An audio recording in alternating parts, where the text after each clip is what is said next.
Welcome to Tell Me Your Story. New paradigms for a new world. I'm Richard Dugan, your host. And as always, thank you so much for joining us here on the program. Today is going to be a rather interesting program. We're going to talk about a lot of things that this program was not planned for, meaning that as of our conversation, the most recent historical events somehow, some way tend to parallel some of the work that my very special guest is going to share with us, among other things. We'll get to that in just a moment, but we're here giving you choices and knowledge of those choices to help make your dreams come true. Sundays at 7 a.m. and 7 p.m., Monday mornings at 1 a.m., Wednesdays at 9 a.m., and Monday through Friday from 8 to 9 a.m., following the news right here and streaming live at richarddugan.com. Podcasting on SoundCloud, iTunes, TuneIn Radio, Spotify, Stitcher, Player FM, Blueberry, iHeartRadio, Amazon Music. We're also on YouTube where you can watch these conversations, and I hope you will subscribe and also click notifications so when I post a new conversation, you'll be able to tune in and listen in and watch if you should choose to do so. It's 9 different programs, 9 different guests, 9 different conversations. We hope that you are entertained, inspired, maybe even educated. Oh, we could use a little real education. I'm not necessarily saying it's going to come from me, but I'd like to think my guests are going to educate you in areas that you don't normally find out about. Today, we also encourage you that if you can support the work we're doing financially, we have a PayPal account. It's there for your security as well as ours. Just put in richard@richarddugan.com when they ask you to whom you are sending. And also, during the decade of perfect vision, the 2020s, please take the time to go within to that quiet, peaceful, calm, still place. And I got to tell you now, more than ever, you need it.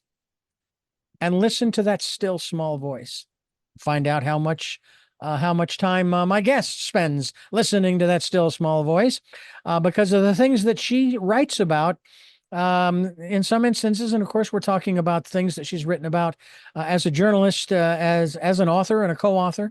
Today, we're going to talk a little bit about some of the works that she's done, including Regina of Warsaw, and it is a true story. It's a story of extraordinary bravery and survival against all odds that mirrors, interestingly enough, much of what is happening in the world today, based on the true story. And again, the title, Regina of Warsaw, Unforgettable Story of Heartbreak and Survival, by my very special guest here on the program. I'm glad that she is joining us to share her story here. And her name is Geri, and it is Geri Spieler. Thank you so much for joining us on the program. Thank you for having me. Appreciate it. I make it a point to make sure I get my guest's name correctly. So thank you very much for being on the program. This is rather interesting. Again, without giving away the story per se, although I suppose you could connect it to the historical events that this sort of, as referenced here, mirrors. But a lot of your books do that in terms of, obviously, some of them are not fiction. Some of them are fact-based. You even wrote a book about the woman who took a shot at former President Gerald Ford, going back to the 70s. I was in my teens at the time and going, what the hell? What the hell? You know, of course, I'm saying that now, too. What the hell? So give us a little synopsis of this beautiful story, Regina of Warsaw. Regina Anuszewicz, that was her name. It's historical fiction because I wasn't there for the conversations, but it starts in 1906. She was my grandmother. She was one of 6 children in Warsaw, Poland, and she was a translator. It was interesting. I learned that there was like a small feminist movement in the turn of the century for women who were doing work outside of the home. And she wanted to learn Russian. She certainly knew Polish, and she knew Yiddish from her grandmother. And she went to visit her sister in Bialystok in 1906. Her sister was working at one of the new textile mills. And what started off in this book was witnessing a Russian pogrom, and the pogrom is a violent raid. And we've heard about the term pogrom from, it's a Russian term, over the years into these various Jewish communities. It was horrible. It was very violent. It was frightening. People were killed. Babies were killed. There was just a lot of violence going on. Homes were destroyed. And Regina and her sister witnessed this. Fortunately, they weren't victims of it because they saw it coming, but they witnessed it, and it set off Regina's entire being of being terrified of any violent events, certainly any violent anti-Semitism events. And that starts off and really informs us, who is this woman and why did she do what she did? So that just sets the stage for this. So and you said this was your grandmother. Yes. If it hadn't been for her doing the things that she did in the story as it is related, you wouldn't be here. No, I would not.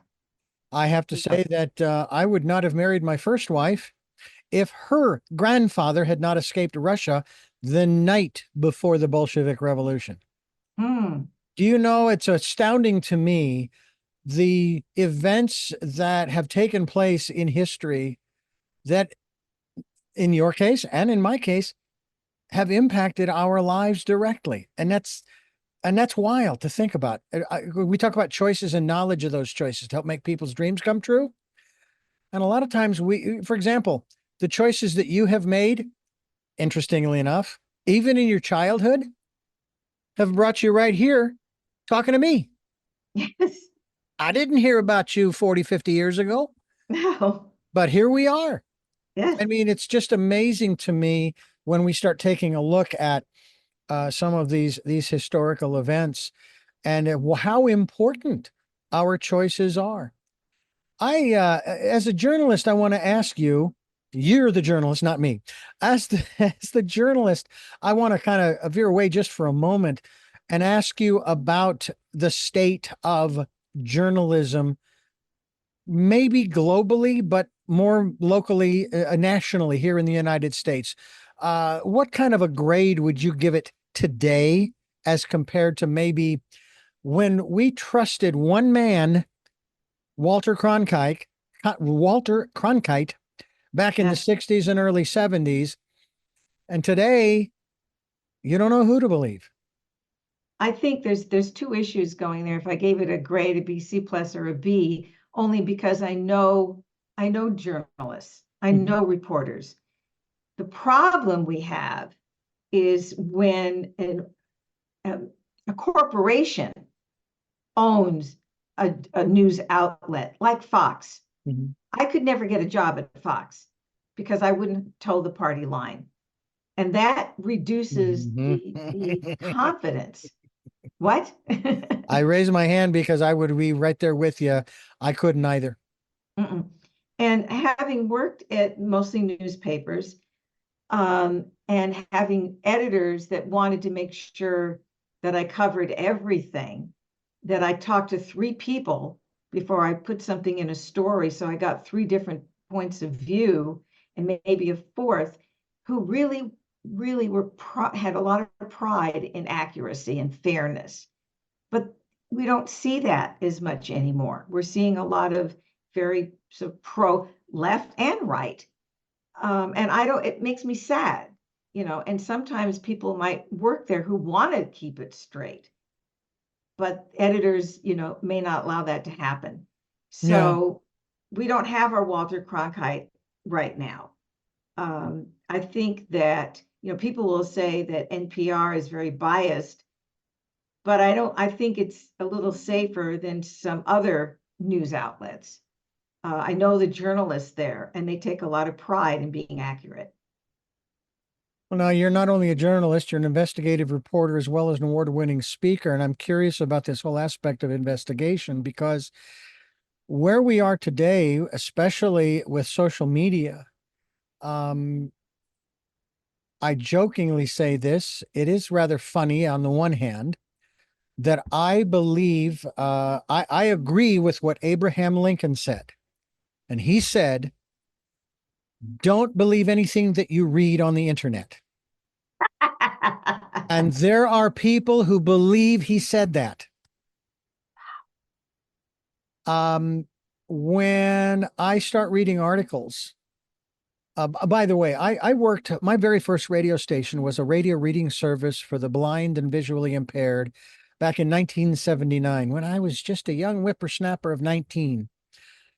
And after working there and then moving on to a Christian station, I said, boy, if I ever buy a radio station, I want to either have it like Sun Sounds, which was the name of the station, or I want to have it a news, talk, and information station where we get news from no less than 10 different sources across the board. Okay. And then we would be able to make the statement that Fox lied about. We present you the information, you decide. Because it would be from places like Fox and CNN and NPR and the AP, et cetera, et cetera, et cetera. And we would let the listeners make up their own minds. And it is one of those things I find so fascinating. And I'm no investigative reporter, but I did some investigating years ago on an issue for my boss back at the Christian station. And what was so astounding was the person who had called us to gripe about an issue that I did a month-long investigation, which, by the way, to the consternation, to my boss's consternation, I provided him with way more information than he ever wanted. That people just don't think things through when they, in this case, this particular individual called to complain about a particular issue on the Christian station. When you start your investigations on whatever it happens to be, there are so many questions that must come up in your mind. Is there a particular protocol that you follow, or do you let the, as is supposed to be the case in police investigations, you let the evidence guide you? The way, and I'm going to talk about my creative nonfiction book about Sarah Jane Moore, because that's totally nonfiction. Yes. And so the way you start is you start with what's called secondary information. What has already been printed about the topic? What magazines, what newspapers, what TV, what can I find on the internet about a topic? And I see what's been done, and I can take that information and those names and those events, those people, and re-interview them into getting primary information. So when I first looked at Sarah Jane Moore, everything on the internet was wrong. It was all wrong. So I spent a lot of time at the library looking up things that had not been digitized, because what happened with her was in 1975. Not everything had been digitized, but it was on microfilm or microfiche. I took down every FBI's name, every Secret Service name, every San Francisco police name. The San Francisco in the 70s had more counterintelligence informants than any place else in the country. Wow. We had Patty Hearst kidnapping. We had the Black Panthers. We had the Symbionese Liberation Army, drawing blank for a second. We had all of that going on in San Francisco in the 70s. And the FBI, and I can quote them because they were wonderful with me, were very generous in sharing that information. And so by getting the names, those names, I contacted them again, 25 years later, and say, I'm writing a book about this. Can you talk to me? And they were thrilled to talk to me because they knew everything was not there. Now, I'm going to sound like a conspiracy theorist, but I'm not, because I'm quoting the FBI case agent, Richard Vitamonte, who worked with Judge Samuel Conte on Sarah Jane Moore's hearing because she pleaded guilty.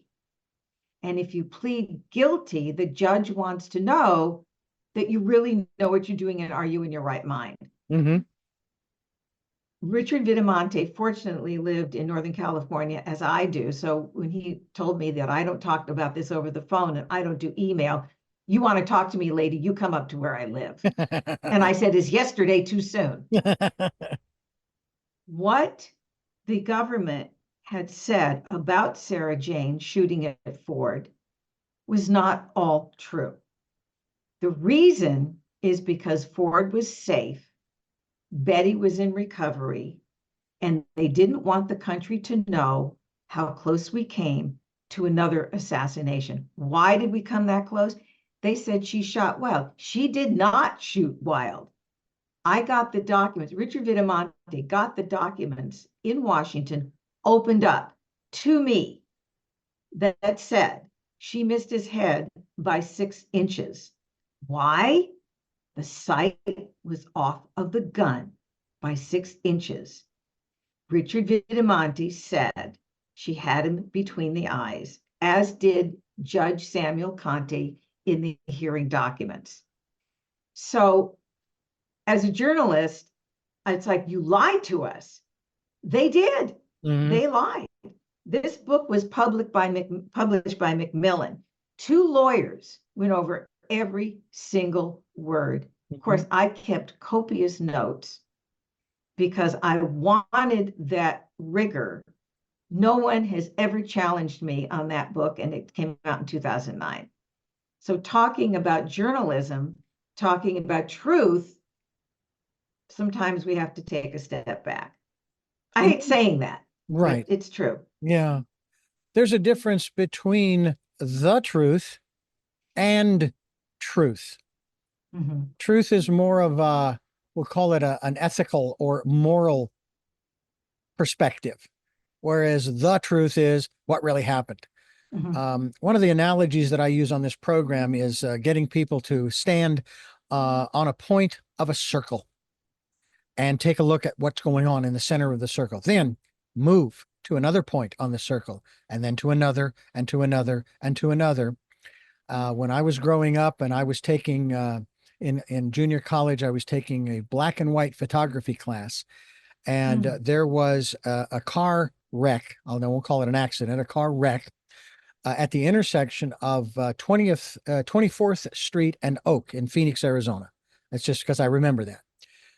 And I started taking pictures, moving carefully, staying out of the crime scene area, pictures of that event, which I still have.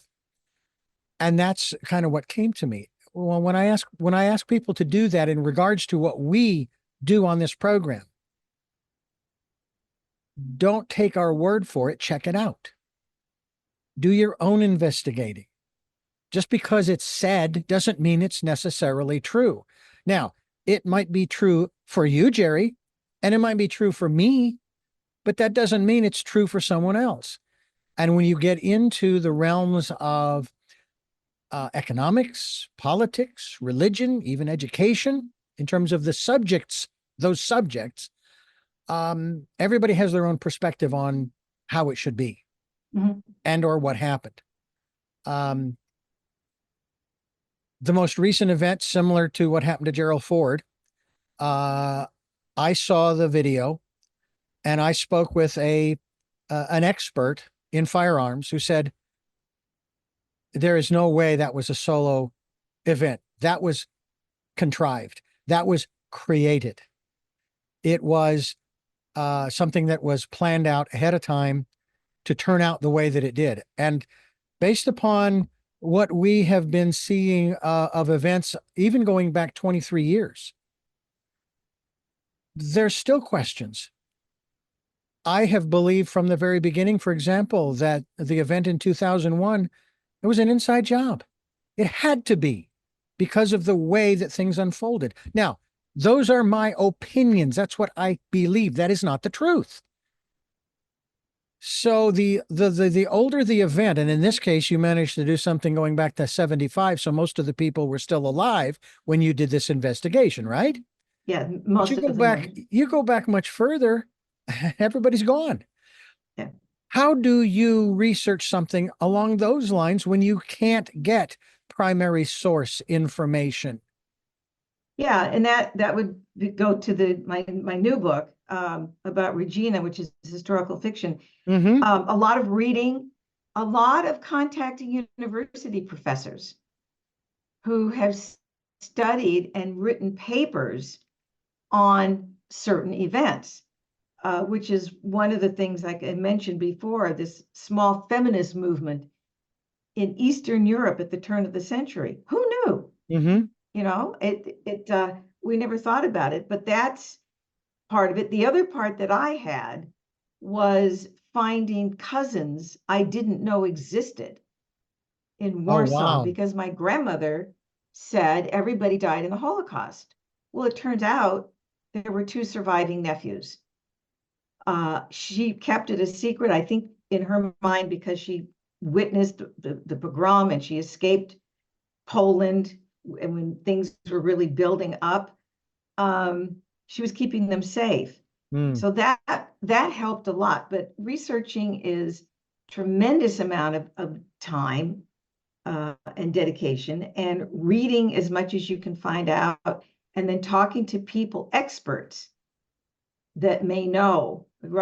Professor Richard Blaubaum from West Virginia University did research on women in Poland. And that helped me a lot. Also, organizations that help people. The Catholic Charities had a lot of kitchens Mm-hmm. in the United States at the turn of the century to feed people, because we had such a huge influx of Eastern Europeans at the turn of the century. They weren't all Jewish. There was a lot of Jewish ones because of the rise in anti-Semitism, but there's also a lot of violence. And so if you look at the flood of immigrants fleeing violence in their country at the turn of the century, it's vast. It's just vast. Mm-hmm. And we see that today, people fleeing violence. Venezuela, Mm-hmm. Mexico. People are trying to keep their family straight. Regina, my grandmother, left her family, her husband, everything she knew in life, because she said, bad things are happening here. It's going to get bad. We need to leave. And she saw the papers coming through from different languages, and nobody would listen to her. Mm. And like I said, had she not followed her own star, we wouldn't be having this conversation. Yeah, exactly.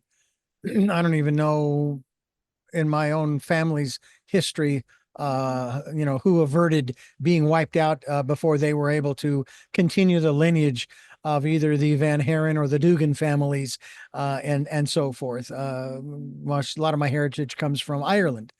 But I also found out through DNA testing that I'm also huge part Native American, North, Central, and South Native American. Wow. Yeah. And the real irony is, as a kid growing up in Phoenix, surrounded by reservations, surrounded by museums with all kinds of Indian artifacts and this and that and the other, I never wanted to go there in terms of any kind of research. I didn't know anything then either, but it was like, no. I have no business getting into that information. It's not mine. It's theirs. They let them be private, and that was my attitude. And now I'm going, oh, wait a minute.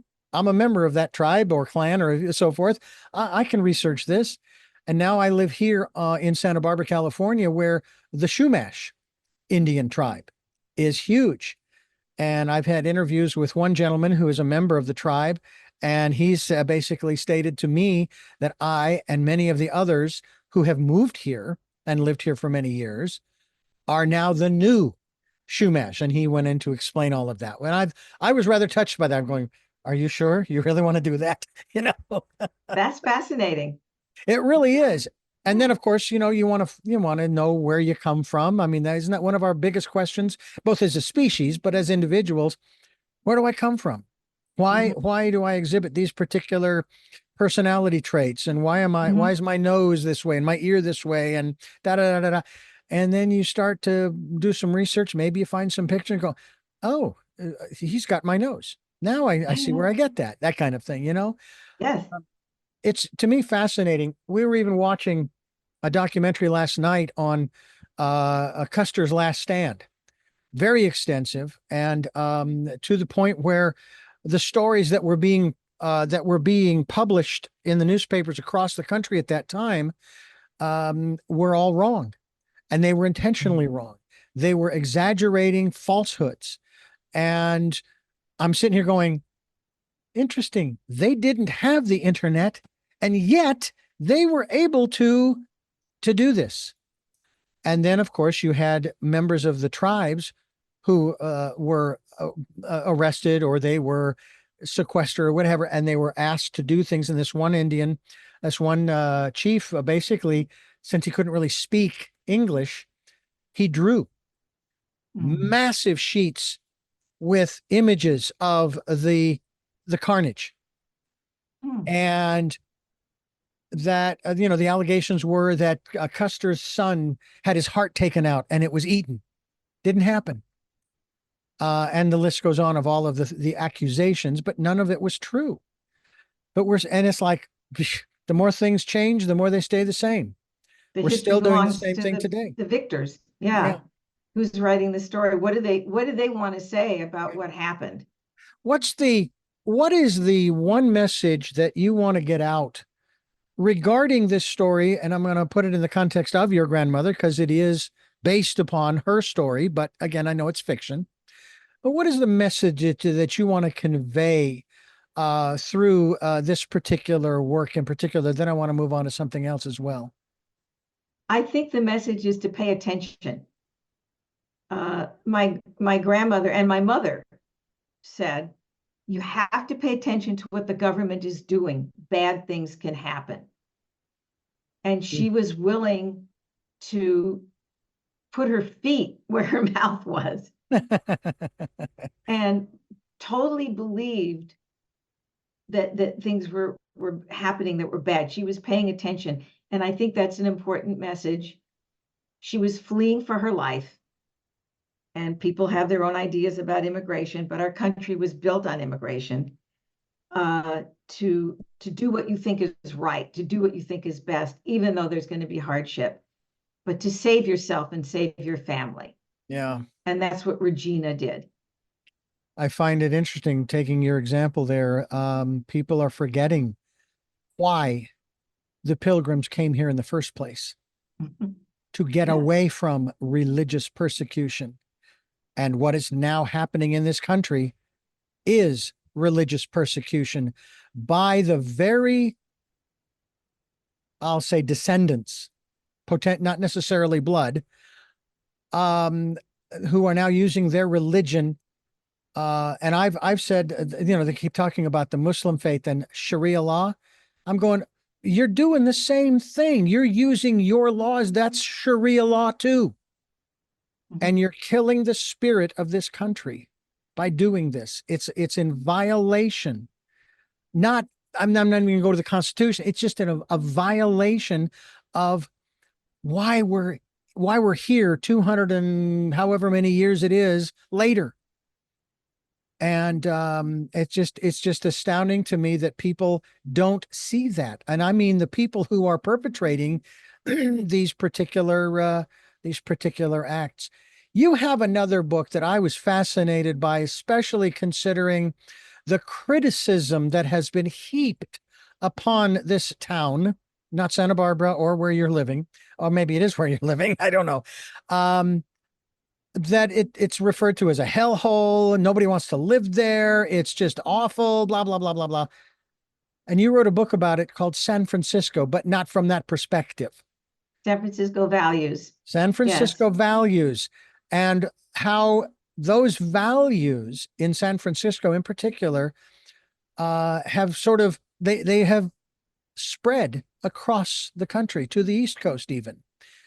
And yet, even though the East Coast people, they have their own particular perspective on the world, and the Midwesterners and so on and so forth.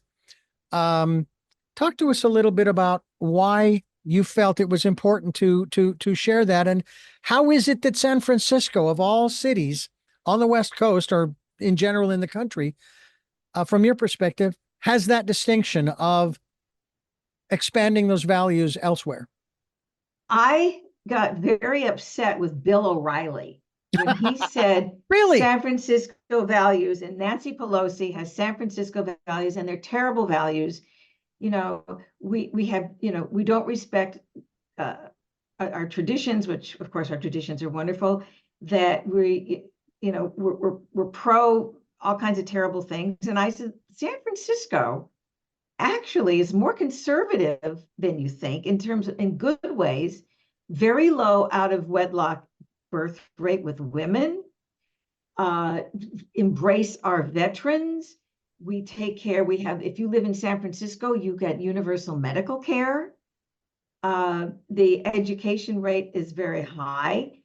And that reflects the rest of the country because we respect you. We embrace who you are. You don't have to be like everybody else. You don't have to hide.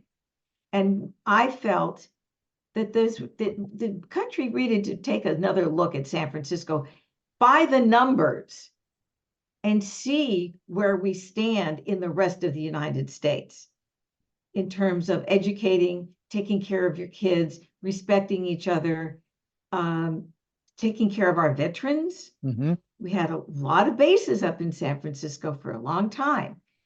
Many of them were closed by the government, but he just, as I say, pissed me off by saying San Francisco had bad values. In fact, we have wonderful values, and we stand out in the rest of the country. Well, that's a fact that San Francisco does stand out. And I think of one example in particular of the former mayor. And if I've got his name correctly, Harvey Milk. Yes. And the assassination, yes. if I'm correct, yes. of him. And I'm just sitting here and I think about this in terms of being an American, a native born American. And I'm sure as you are also a native born American, mm-hmm.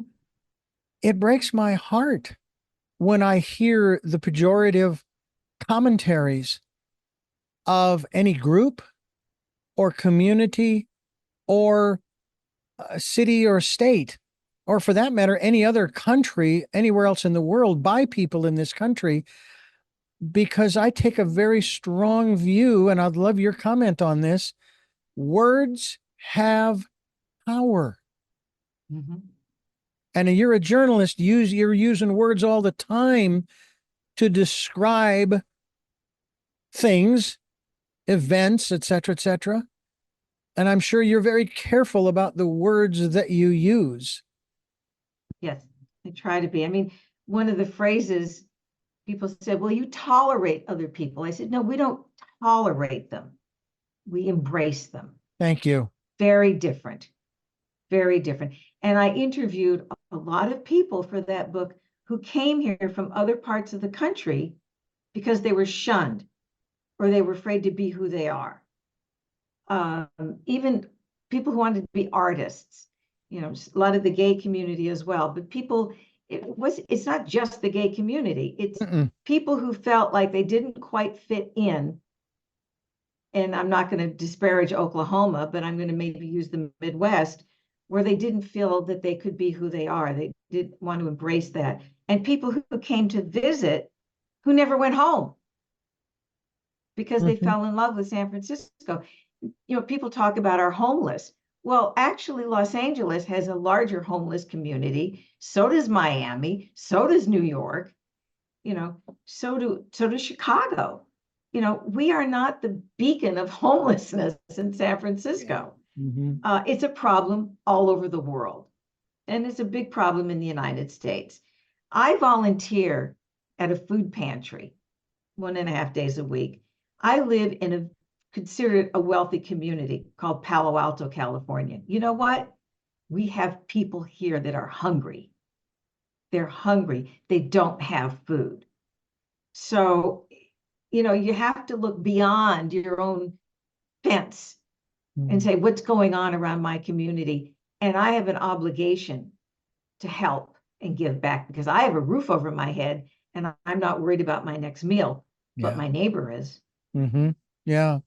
Geri Spieler is my guest, and we're talking about her work as a journalist, investigative reporter, among other things. She is also a wife and, well, I'll use this term euphemistically, mother of 9 chickens. We have 8. We have 8. So I could absolutely relate. Matter of fact, we adopted one who was my wife's nephew. He has chickens, and one of them was not being treated real well, and he really tried and tried and tried, but he had to Oh. segregate her. So he gave her to us, and she has imprinted on me. So every time I come into the chicken run, guess who comes popping out of the chicken coop? Oh, how sweet. So Yes. yeah, I got it. I didn't realize that I would be having children at this late age in my life, but that's okay. That's okay. It's a beautiful thing.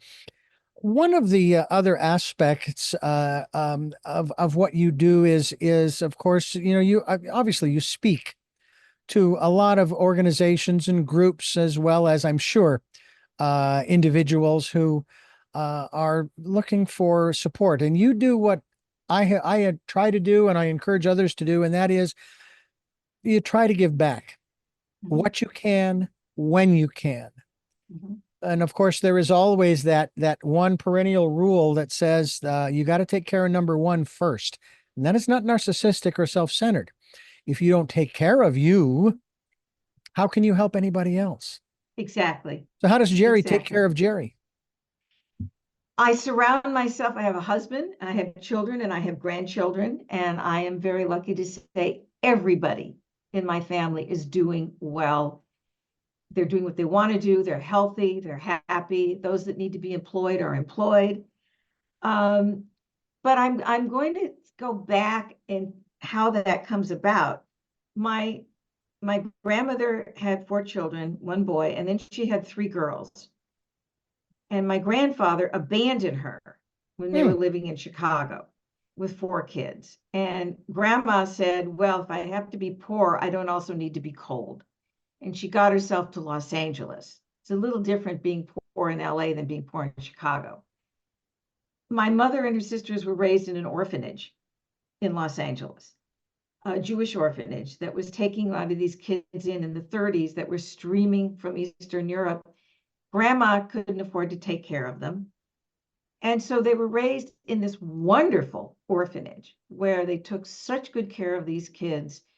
The director, after dinner every night, would go to each cottage and say, do you need help with your homework? And my mother said she was given so much, she had an obligation to give back. And she said to my brother and I, you have an obligation to give back. There's so much need in this world, Mhm. and you don't have to worry about your meal. You don't have to worry about a home. You need to give back. And so we inherited that because of her experience. Mhm. At the orphanage was called Vista Del Mar. It's still in existence. It's now a home for kids at risk. But the community wanted to make sure these kids had what they needed. She said, I never knew there was a depression. This was the 30s. Hmm. She said, we went to the beach. We had barbecues. We went to Mhm. the movies. We never knew there was a problem. How lucky were we? Yeah. And I need to pay it forward. So when I tell people my mother was raised in an orphanage, immediately they think it was something bad. Yeah. But of course, it turned out to be something good. It's interesting because my father, born in 1931, and he shared the story with me. I actually interviewed my mother and father in 2015 for this program. And he said, yeah, I grew up in the Depression, but we didn't know that's what it was because even though it wasn't a lot, we had food on the table and we went out and played and we did this, that, and the other thing. And I remember growing up in Central Phoenix in the 60s and 70s. And I used to think, and I found out later I was wrong. I used to think that, we were lower middle class because all of the other kids' parents used to buy them whatever they wanted as far as toys were concerned. But I've since learned that we were just fine. You can put a label on it if you want, but the fact is, it wasn't a question of my parents always buying us what we wanted right away. They taught us about, what it really, is that really something that you want? And if you do, then here's what you need to do to get it. I mowed lawns in the neighborhood. I was a paper boy from eighth grade through all through high school. So it's all a matter of perspective, certainly.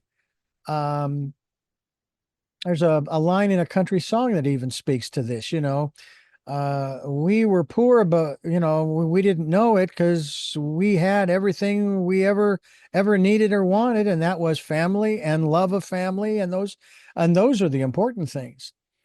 And I guess If that's family's something that's okay. missing. Yeah, I've always said if the kids are okay, life is good. If the kids aren't okay, life can be it's a challenge. Yeah, Yeah, but the kids grew up just fine, went to college, married, we had their own kids. That is family value for us. yeah. And certainly, my mother was not damaged, and her sisters were not damaged in what they used to call the home. Mm-hmm. Um, they and she said if we had to live with her mother, she said she didn't have any money, but Mm-hmm. they got her a job at a bakery so she could at least have an apartment, take care of herself. And then they told the parents at this orphanage, these are still your children. You have not given up your children. Come on the weekends. Take them home for the weekend. Yeah. They're still yours. We're just taking care of them for you. It's just beautiful. Sounds to me like the way a foster home ought to be. Yeah. I mean, we fostered kittens when we first moved to Santa Barbara. That's what we did. We moved here with 4. And when the fostering was all done, we then had 9. That's what happens. Yeah.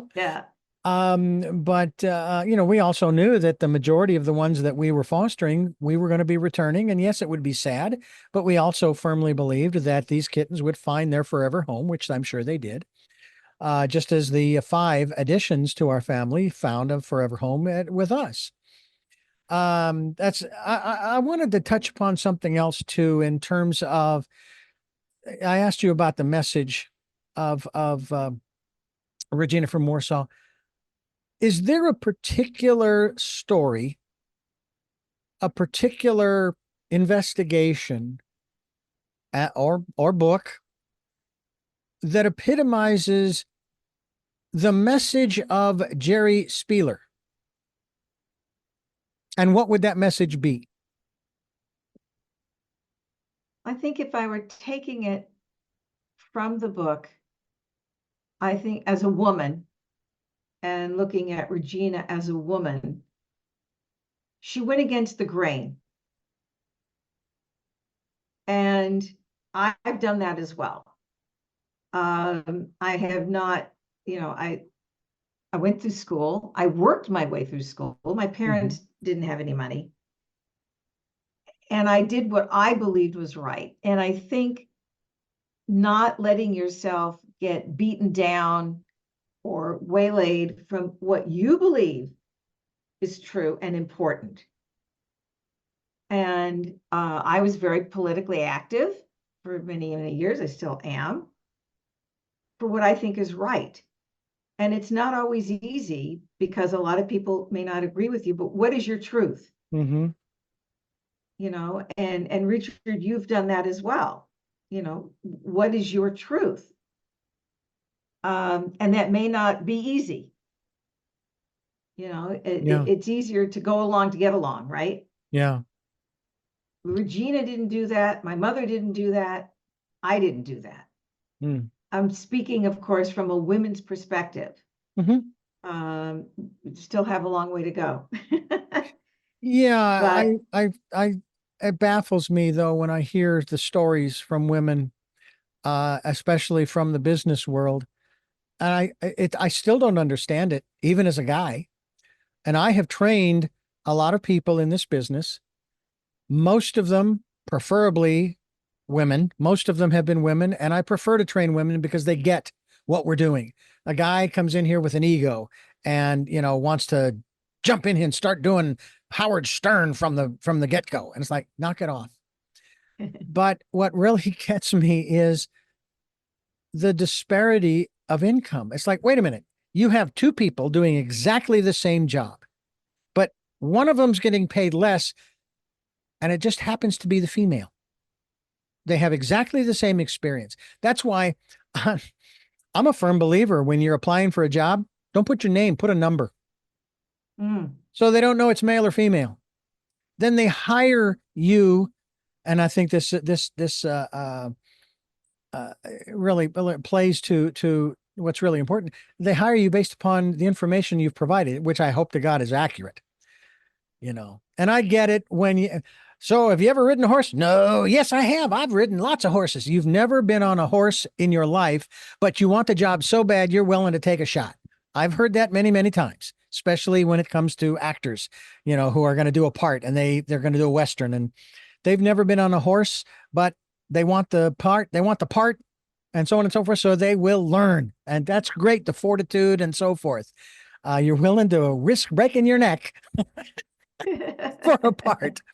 But I was born and raised in a family of 8, 4 sisters and 1 brother. And so I grew up around, 4 females who were very headstrong in their own way. They went out and did the things that they did with their lives and made incredible strides in their lives. My eldest sister, who has since passed away 2 years now, she grew up with all kinds of health issues, especially asthma. What musical instrument do you think she took up in grade school, high school, and into college? And then was second chair in the Scottsdale Symphony Orchestra? French horn. And I applaud her for doing that because it probably helped. But, I just never looked at my sisters as inferior, unless, of course, my brother and I were hassling our younger sisters. But that was just the way siblings were from time to time. Yeah. But I never saw that. I never felt that they deserved to be paid less just because of their sex. Yeah. It just didn't make sense. And it still doesn't today. People don't necessarily want to be informed because it might change, what they believe in. Yeah. Regina's family didn't like her bringing the notes home, the news home. She worked at this Jewish Labor Boom, which is a socialist organization in Eastern Europe at the time. And she saw the reports that would come from Russia or come from Belarus or come from Lithuania. And she would tell her parents about them. And they said, that's not appropriate to talk about at dinner. We don't need to hear that. And she said, but you do need to hear it. No, we'll talk about it later. And there's a line in my book that says later never came. I'm so curious. They didn't believe her. Yeah. I'm curious as your upbringing philosophically, maybe even tying it into Regina, because I know most likely Poland, Catholic, most likely. I was born and raised Catholic.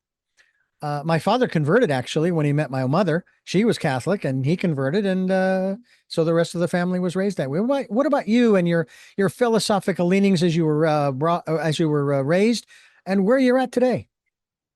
My mother was very active in the local Democratic Party in Southern California, in North Hollywood. And she, was politically very liberal. I was raised politically very liberal. I'm still politically very liberal because I believe in people. And so, like I said, I was active in the feminist movement in Los Angeles for a while. I really resented when I was in school, in high school, I wasn't allowed to take gymnastics because I was a girl. And so that put me way behind because I couldn't take gymnastics until I got into college. And so it informed me about equal rights and about equal pay for equal work. And I saw the discrimination that I went through working in corporate America and finding out that somebody that was hired after me and had a sort of lower level from me was making more money than I was.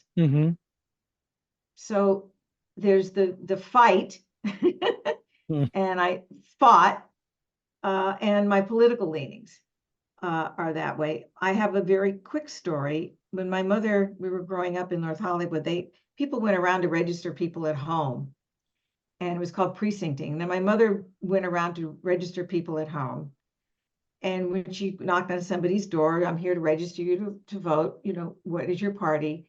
Oh, I'm a Republican. Oh, I can only register Democrat. Someone else will be along to register you. Now, that was highly illegal, but it tells you something about my mother. Mm-hmm. Mm. Well, the same kinds of things, unfortunately, are happening today. And and this is also something that is right up there, boggling my mind. How is it that we need laws telling people that they can vote? I thought, idealistically, I guess, that if you were an American, you could vote. If you were 18 or 21 or 18, whatever the age it was at the time, that you could vote. What was the big deal? And it's like, and now there are all these different rules. And believe it or not, when I voted for the first, second, third, and fourth times in my 20s, I had to show that little card that I was given when I registered that I was registered. What is the big deal? And but again, I go back to that first part of it. Why is it that there are all these rules saying you can only vote if, but I'm an American? Yeah, but you also have to do this. You got to jump through this hoop, and you got to limbo under that bar, and so on and so on. And I've honestly, I've never understood that at all. Um, and especially when it came to the fact that when I found out in civics, oh yeah, every state gets to decide what the rules are. You have got to be kidding. What? Okay, um, what are your thoughts about our process today? Is it really as bad as we've heard, or I've also heard it said that I know there have been no irregularities in any election for the last 20 years. Just using a time frame. What are your thoughts, especially as a journalist and an investigative reporter? You mean in terms of the election that was challenged? Well, all of the last few elections. I mean, the thing that really boggles my mind is that the 2016 was challenged. The guy won, but he still wasn't happy. And of course, that's a whole nother thing. But I thought, wait a minute, why aren't you challenging the states where you won? I mean, if there are irregularities, they're got to be all over the place. So I'm just curious as to what your thoughts are in that regard. There are so many levels in place for our elections in terms of having to, count the number of votes. If I wanted to help out locally, I would have to fill out forms and probably have an FBI check or something to be part of the election team locally. And the people that work elections are very, very concerned that everything is done right. I've met these people, and they really care about making sure that everything is counted properly, that everything is stored properly. It would be a massive, massive, massive undertaking to screw up our elections. Yeah, I would because think so there's too. so many people. There's so many people involved. I mean, I can accept the influence, outside influence on the voter Yeah. as to which way they will swing. I can get that. I understand. But that is not creating irregularities in the process. And that's just kind of where I'm coming from. How have your philosophical leanings, or have they? Maybe they haven't, because you're trying to stay as unbiased as possible. But how have your own philosophical leanings affected or helped you to stay down the center line when covering a story? It's not easy sometimes. Yeah. I, have had assignments of things that, I wasn't crazy about, but I wanted to stand back and say, you need to do your job. And you need to talk to maybe more than 3 people. Yeah. A lot of people, it's funny because people think if you're from the media and I ask you a question, you're supposed to answer me. You don't have to answer me. You can slam the door in my face. There's Hope you no don't. law that says you don't have this is you have to talk to me. Right. Right. But I've covered some events that were wildfires where people were losing their animals, and it just broke my heart. Yeah. And it was hard to sort of, I have to stay there. I have to get the story, and these people are crying. Yeah. They've lost everything. Mm. I don't want to feel like a jerk and stick a microphone in their face and say, "How does it feel to lose your house and your horses and your dog?" Ah. Mm. No. Yeah. Well, we've lived here in Southern California in the Santa Barbara area for 18 years. We've probably dealt with 15, 16 wildfires. Mm. And interestingly enough, only evacuated once. Managed to get all of our animals in the Volvo. I could not believe that we actually got 3 dogs. And I think at that time, 4 or 5 cats into the car. We got them to the Humane Society where they would put them up for free, which was so nice. And what have you. But it's amazing what you can accomplish when it's time to accomplish it. So Wow. never worry. Yeah, thankfully we at that time did not have any chickens, although we were on the verge of getting them. And then we were able to about 10 days later when we got home, we were able to get the chickens and so forth. But it was quite an experience to say the very least. And I know that up in San Francisco in that area, you had to deal with those kinds of things nearby as well. And Yeah, it's very unnerving to say the very least. Geri tragic. Spieler, I want to thank you so much for joining us here on the program and for sharing your story and the work. Thank you. I mean, you've got so much out there. It's hard to stay focused on one particular thing, but I'm glad you're doing that because it allows us an opportunity by reading the work that you're doing to find out more about you as well as the stories that you're telling. And Thank you so much. and I thank you so much. Thank you. It was I nice do have having 3 you. final questions, however, that I do like to ask my guests at the end of every program. But Okay. before I do, I want to thank you for listening to and watching Tell Me Your Story, New Paradigms for a New World, where we're giving you choices and knowledge of those choices to help make your dreams come true. We are here on Sundays at 7 a.m. and 7 p.m., Monday mornings at 1 a.m., Wednesdays at 9 a.m. for a special edition of Tell Me Your Story, and then Monday through Friday from 8 to 9 a.m. following the news, streaming live at those times at richarddugan.com with podcasts on SoundCloud, iTunes, TuneIn Radio, Spotify, Stitcher, Player FM, Blueberry, iHeartRadio, Amazon Music, and we're on YouTube where you can watch these conversations. Hope you'll subscribe and click notifications so that when I post a new conversation, you will be able to tune in and listen in. And again, I hope you are entertained and inspired and educated as well. We have a lot of fun doing these programs, and I hope you folks can you can get that from the conversations as well. We also ask that if you'd like to be a part of the work that we are doing here, you'd like to support us financially, we would be gratefully appreciative. We have a PayPal account, which is there for your security as well as ours. And you'll want to put in my email address, Richard@RichardDugan, when they ask you to whom are you sending this contribution? Richard@RichardDugan.com.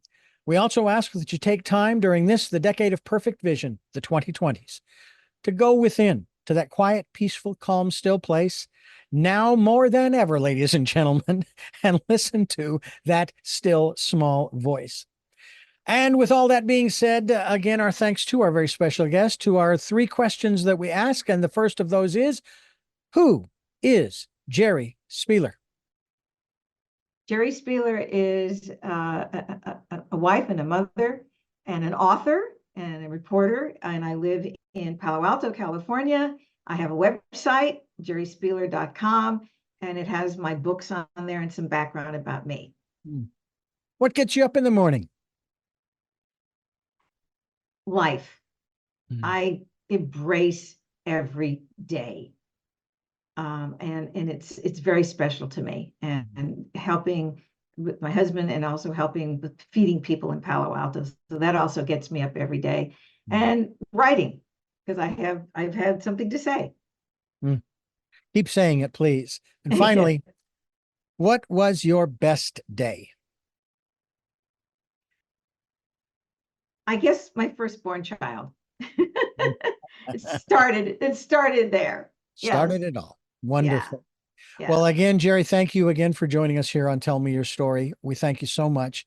And we thank you for listening to and watching Tell Me Your Story, New Paradigms for a New World, where we are giving you choices and knowledge of those choices to help make your dreams come true. And until our next broadcast, podcast, videocast, love to Lal. Jeanette, I am still listening. Dad, continue to be happy because I am. Smokey, I'll see you on the other side. And to my dear friend Zorro, aho, aho.